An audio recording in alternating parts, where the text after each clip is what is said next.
শুধু আপনাদেরকে আমরা জানাবো, বাকিগুলোর কথা আজকে আমরা আপনাদেরকে জানাবো।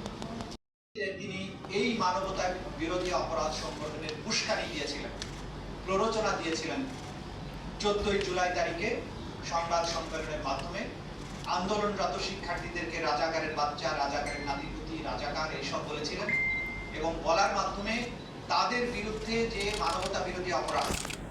তাদের বিরুদ্ধে রাষ্ট্রীয় বাহিনীগুলোকে, আইন শৃঙ্খলা রক্ষাকারী বাহিনী এবং বিভিন্ন বাহিনী, গোয়েন্দা সংস্থা, তাদেরকে লেলিয়ে দেওয়া হয়েছিল এবং লেলিয়ে দেওয়ার পাশাপাশি আওয়ামী লীগ, যুবলীগ এবং ছাত্রলীগ তারা সহযোগী বাহিনী অর্থাৎ অক্সিলিয়ারি ফোর্স হিসাবে একইভাবে সমস্ত রাষ্ট্রীয় বাহিনীগুলোর পাশাপাশি অস্ত্রশস্ত্র নিয়ে এই আন্দোলনকারীদের উপরে সর্বশক্তি নিয়ে ঝাঁপিয়ে পড়ে, তাদের হত্যা করে, আহত করে এবং অন্যান্য মানবতা বিরোধী অপরাধ সংগঠন করে। এই উস্কানির দায়ে এই শেখ হাসিনার বিরুদ্ধে প্ররোচনা বা অ্যাবেটমেন্ট, উস্কানি বা ইনসাইটমেন্ট, কমপ্লিসিটি অর্থাৎ সম্পৃক্ততা, ফ্যাসিলিটেশন এবং কনস্পিরেসি এবং ফেইলিউর টু প্রিভেন্ট এই সমস্ত কয়েকটা অভিযোগে তার বিরুদ্ধে তদন্ত রিপোর্ট দাখিল করেছে।